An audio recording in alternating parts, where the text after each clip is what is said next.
Zenless Zone Zero's art is absolutely stunning, and the mindscape scenes are a perfect example of its unique style.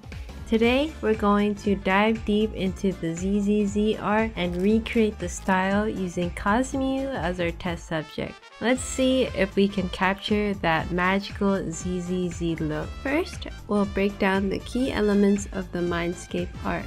The clean lines, the simple yet effective coloring, and huge text. I also have to admire the use of bounce light and subsurface scattering. As I start the sketch, I noticed the ZZZ art usually starts with a close-up of the character. I interpreted Cosmew's character as calm but friendly, so I tried to go for a soft gaze. I mainly referenced Anvi's and Nicole's mindscape art for the line art and lighting, and Nicole has her shiny cell phone, so I thought adding a shiny marble was a good touch. Sometimes I considered changing Cosmew's gaze to the marble, but I realized that almost all of the characters in ZZZ look at the camera. For a more interesting composition, I decided to zoom in and rotate the canvas so the line of action wasn't so horizontal. For the line art, I tried to keep the lines heavy only in some areas, like where the hair falls heaviest on the face and underneath the chin. I also changed Cosmew's eyes from round to sharp, which seemed more accurate to the reference, though I do think I lost some of the parallax or perspective in the pupils from the initial sketch.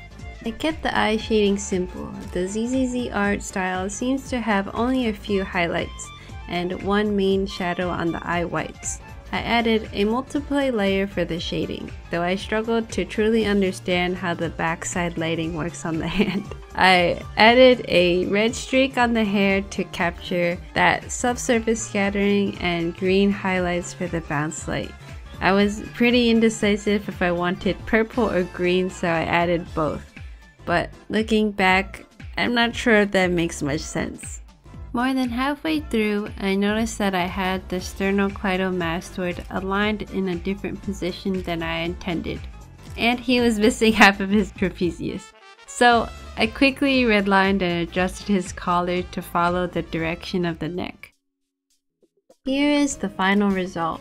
I think I captured some of its essence, but there's definitely a lot of room for improvement. I really admire the Zenless Zone Zero style and the way they balance realism with stylized elements.